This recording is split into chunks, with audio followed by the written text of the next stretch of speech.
Back to Red Card, and joining us right now from Orlando, from the Orlando Sentinel, Paul Tenorio. Paul, welcome again, my friend. Thanks so much. Thanks for having me. Pleasure to have you on. Really appreciate you taking time out of your busy schedule to join us. Crazy day up here in Canada, in La Belle Province, in Montreal. They just introduced Didier Drogba. What a day in MLS. What a day in Montreal. This move coming out of nowhere. And again, Joey Saputo puts his money where his mouth is. Talk about this important move for Montreal and MLS.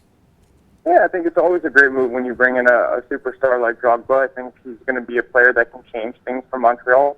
You have to hope, obviously, with his age, that the speed and the power that he's had for so much in his career is still there, that the desire, most of all, is still there. That's the most important thing. But when you put a player of Didier Drogba's quality on the field in MLS, there's no doubt that he is a potent goal scorer who changes the way a team plays, changes the way a team attacks, and is going to finish at a high rate. So I think it's a fantastic signing for Montreal. He fits the city.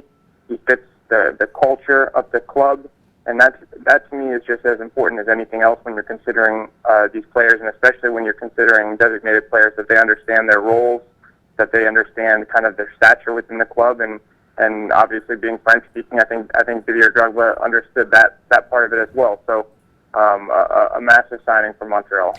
Paul, day in and day out, 24/7, you follow the league. More importantly, you follow Orlando City, and you talk to Kaká, I'm pretty sure, day in and day out. What are his thoughts on this league since now he has arrived and seen Jovinko come here, Gerard, Lampard, Giovanni Dos Santos, Drogba, Pirlo, on and on and on. What are his honest thoughts about the league, pros and cons?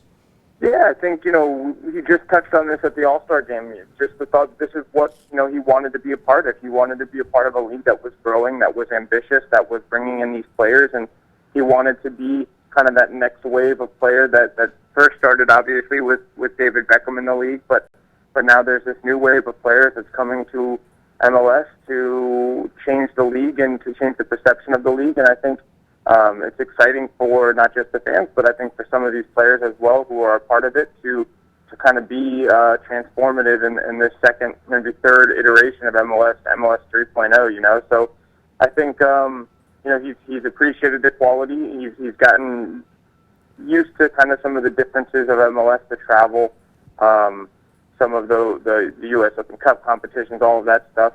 But the level, I think, has been good for him, and he's realized that every game is competitive, and he's, as he showed last night in the MLS All-Star game, he kind of embraces these moments to showcase the league, and also embraces the moments, or maybe is ready to kind of push Orlando City through to the playoffs, because obviously right now they're in the midst of a slump. Paul, Tornado waived by the LA Galaxy. Donovan Ricketts on his way over from the Orlando City team. Any juice left in the tank for Ricketts to help this team get into the final and win another title in your mind? Yeah, I think there's juice left in the tank. Yeah, I thought he was really good early on with Orlando City. He kind of started to drop off a bit after a few games, and I'm not going to lie, there's definitely a significant difference between Ricketts' play and someone like Cyle Larin, who I think has been unbelievable and is in the prime of his career and has long been a top goalkeeper in MLS. But I think that he is a guy who knows how to win in this league. He is a guy who is familiar with the Galaxy, the way Bruce Arena likes to play. He's familiar with players on that back line. He's played with Omar Gonzalez before. So I think he's a strong pickup. He's a guy, he's not going to make major mistakes. And he's going to make a couple big saves for you. You just hope that he can make some of those other saves. Some of those ones I think he struggled with a bit in Orlando were the ones low to the ground, going to his right. So we'll see, but I think he's a solid pickup, and he's also a guy who's not going to hurt the locker room. He's not going to mess things up, and I think that Bruce Arena valued that as well. Paul, just before we let you go, we really appreciate your time, but we can't let you go without talking about the Canadian sensation, the #1 pick overall, Cyle Larin. I got to watch Cyle up and close here last year in League One Ontario with Sigma. The guy has been all that and more, being the #1 pick and delivering for Orlando City. Tell us about how this young man has grown in leaps and bounds since he arrived, not only on the pitch, but away from the pitch as well, Paul. Yeah, I think we've seen him grow significantly as a player in Orlando since he got here. Mostly understanding movement off the ball to set yourself up to score goals. the understanding that, one run for me, one run for him. So you're setting the defender up, and then making a run that really counts for you. And I think we've seen him get to a point where he understands that much better, and we've seen the production come because of it. It's still a work in progress.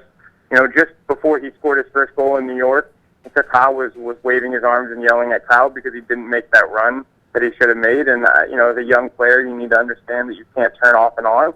But he's starting to recognize that. He's starting to realize it, and I think it's been a really, really good thing for him to have a player like Kaká that's right on him every single second, because I think Kaká recognizes the potential and is trying to teach Kyle kind of the level that's necessary to play in the places where Kaká has played before.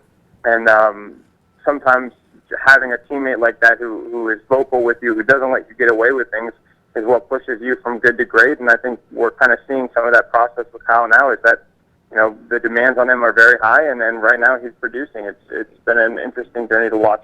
Do you notice also that the demands of the Canadian national team with this next round of World Cup qualifying are weighing on him as well? Because a lot of people up here are expecting him to help this country get to the Hex with his scoring ability.